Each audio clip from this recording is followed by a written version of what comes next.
La idea que teníamos desde el principio era hacer una peli de terror. No formó parte de un largo proceso de madurar una decisión. Sentarnos en una mesa y empezar a lanzar ideas es lo que surgía.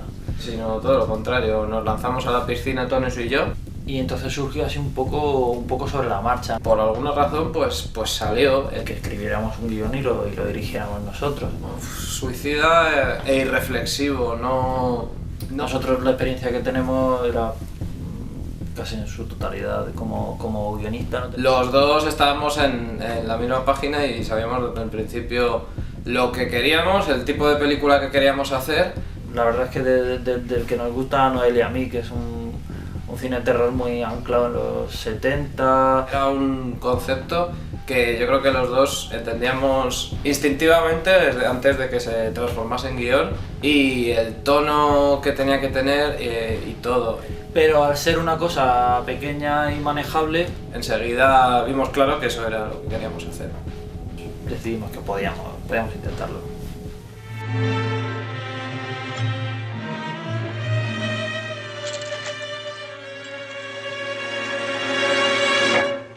Yo creo que las dos cosas que teníamos presentes según íbamos desarrollando el guión, las dos películas que más presentes teníamos era La semilla del diablo y Lords of Salem de Rob Zombie, que es a su manera una versión de La semilla del diablo.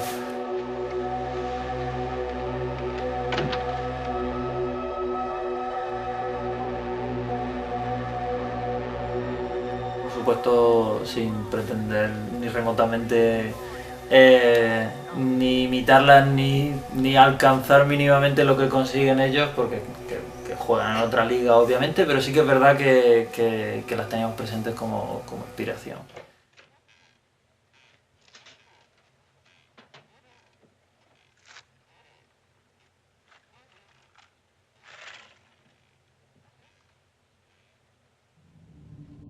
Creo que una de las primeras ideas que tuvimos, que para mí fue un poco el germen del proyecto, fue afrontar una película de terror de bajo presupuesto, de muy bajo presupuesto, como si fuese una película de gángsters, o dos que teníamos en mente en ese momento, que eran Reservoir Dogs y Mátalo Suavemente. Blah, blah, blah, blah, blah. He's the reason the joint turned into a shooting spree.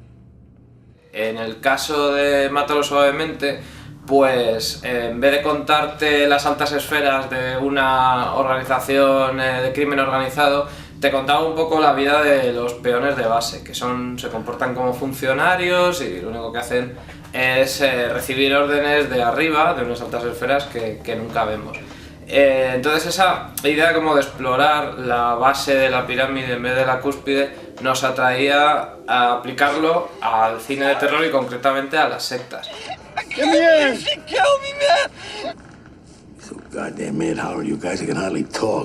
Y a mí me gustan mucho los italianos, entonces todo este giallo setentero pues siempre fue una referencia sobre todo estética, y creemos que el personaje de Julian Jennison sí que transmite eso, y cuando empezaron a aparecer las primeras fotos pues ya la gente enseguida nos decía pues que les recordaba al giallo. Hay gente que conoce esa época del cine de terror y tal, pues nos lo han dicho, oye, es que me parece... Podría ser un episodio de la serie de televisión de la Hammer, que es el mejor cumplido que se nos podría hacer. Twice. Chapter 1 when it says man and woman. Who was that woman? It wasn't Eve. It was Lilith. Sí, la idea que se nos ocurrió en guión era tener una deidad pagana, a ser posible femenina. Bueno, a ser posible no, fundamentalmente tenía que ser femenina. Y bueno, pues documentándonos llegamos hasta Lilith. Era importante que fuera mujer porque es el tema secreto o no tan secreto de la película, es ese, ¿no? Es una chica a la que la vida le ha generado muchos problemas por parte de los hijos de perra y que se tiene que vengar. Nos interesaba porque el feminismo o muchas corrientes del feminismo la habían adoptado como uno de sus iconos. También fue un icono gótico y del movimiento post-punk. No había salido mucho en el cine y está claro que se quiere vengar no solamente de los hombres sino de la humanidad entera, con lo cual pues se deja implícito en la película que en el momento en el que la secta consigue que se encarne en una mortal, pues va a acabar con el mundo. Entonces, cuando por fin consigue encarnarse en el personaje de la protagonista, pero está asqueada de lo que ha hecho la secta con ella y sobre todo lo que ha hecho el personaje de Julian, que representa lo peor del género masculino y le obliga a suicidarse sin contemplaciones. Entonces, yo creo que Lilith es la verdadera heroína de la peli, Lilith y Trini, por supuesto.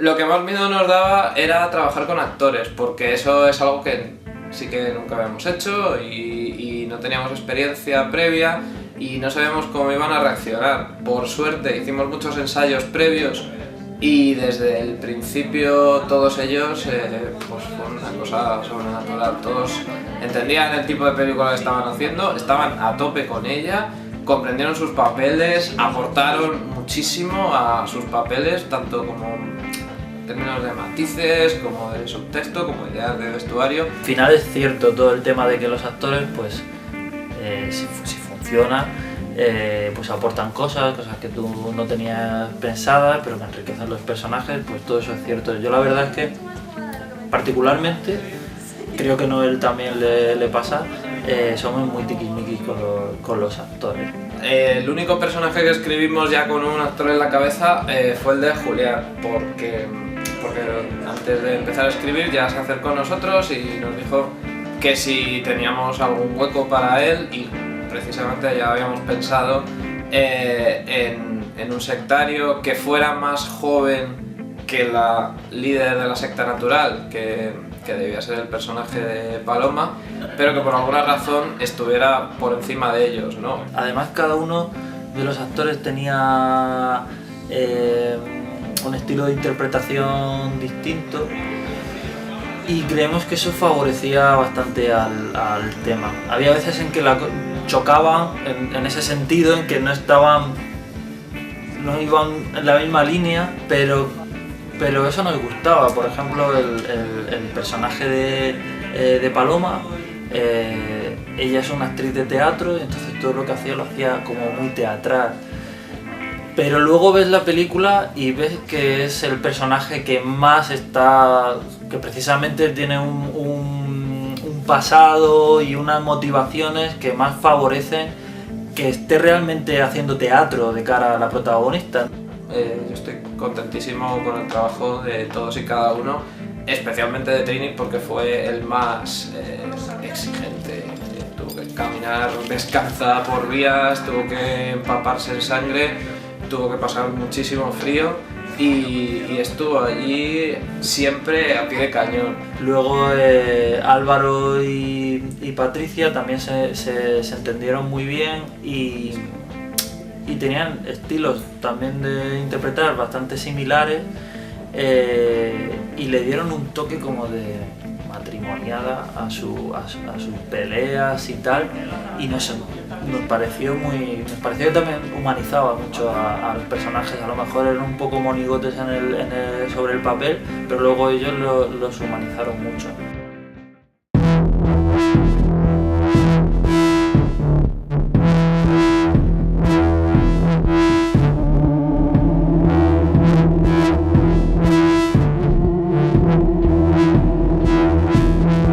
Bueno, la primera vez que hablamos de esto con el especialista, con Borja, fue en un Starbucks y creo que los tres hablamos muy alto.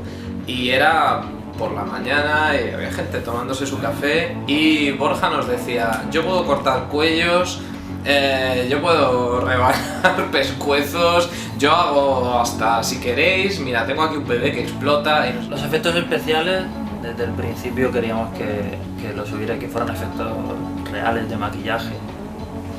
El poco dinero que nos dieron para hacer la película, prácticamente más de la mitad se lo llevó los efectos especiales. Hablamos de crear una mano de látex que al clavarle un cuchillo echara sangre como un geyser.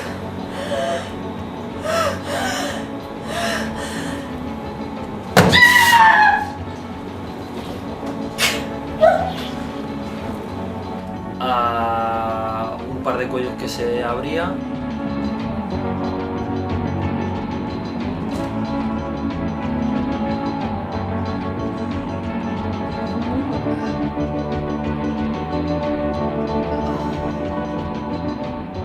Un par de maquillajes de cuello.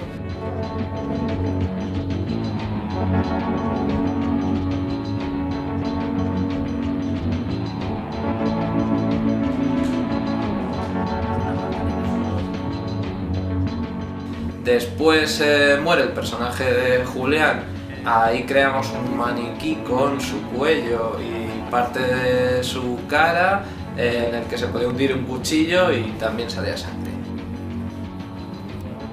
Pues acción.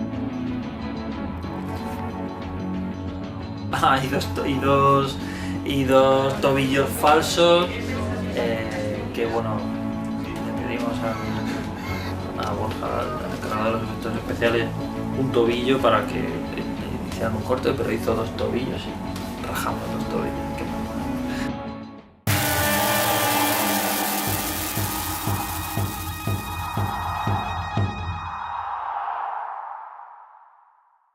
Bueno, ya desde el principio fuimos a ver la casa muchos meses antes de rodar porque bueno, era importante saber que íbamos a tener una casa que se adecuara un poco a las condiciones. Y lo primero que nos dijo el dueño, de una manera simpática, pero dejándolo caer, era si íbamos a rodar una película porno. Pero claro, no entendía por qué queríamos rodar en una casa tan apartada. Bueno, hubo de todo, hubo inconvenientes que no esperábamos, como que pues fundiéramos los plomos, y tuvieron que venir a arreglarnos el cuadro de luces a mitad de la noche. Hubo cosas que siempre piensas, esto va a salir mal seguro, que eran pues, todas las escenas en exteriores y tal, donde dependíamos mucho, esto se rodó en primavera y dependíamos mucho, y era la sierra, y dependíamos mucho de la temperatura, de la lluvia y tal.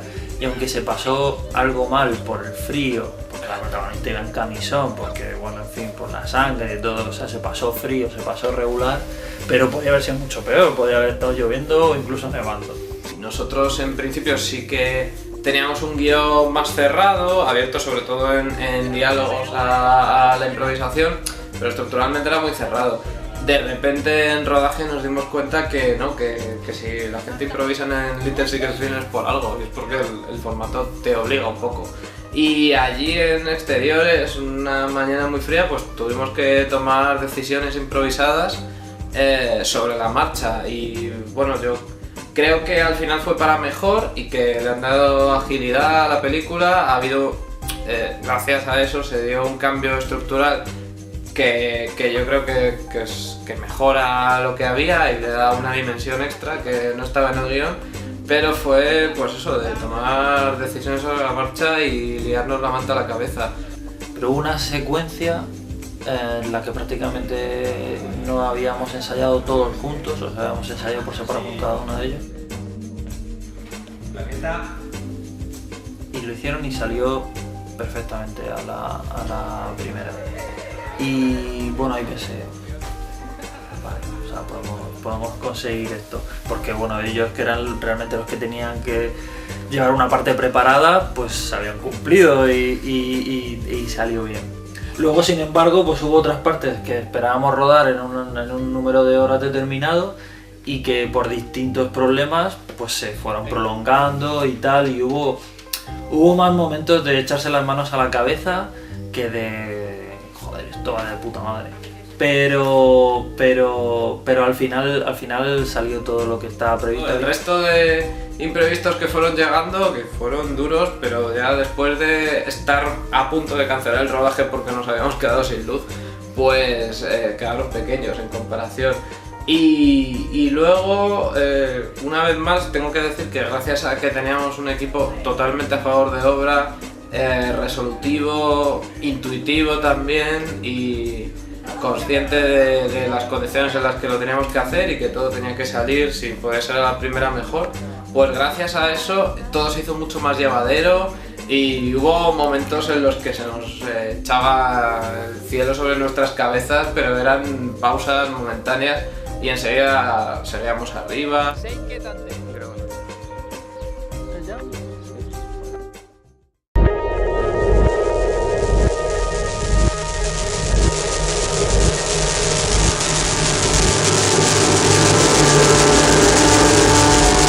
Con este proyecto quisimos un poco recuperar ese aliento añejo del canal especializado en cine de terror que de repente te descubría películas que, bueno, que ahora saldrían directas a DVD. Creo que es el mejor género para hablar de según qué cosas y creo que es un género perfecto para hablar de lo mala que es la gente. Y eso es un poco de lo que va el Círculo Interno, de lo mala que es la gente. Entonces, bueno, era lógico que fuera cine de terror. Hemos hecho la película que queríamos, que era la que nos gustaría haber visto en Calle 13 una noche haciendo zapping sin tener ni idea de qué iba, y eso está ahí. Al fin, mi señora, tendrás un recipiente humano bañado en la sangre de sus iguales. Después de 1000 años de humillación podrás alzarte y andar entre los humanos. La edad de sometimiento está a punto de dar comienzo.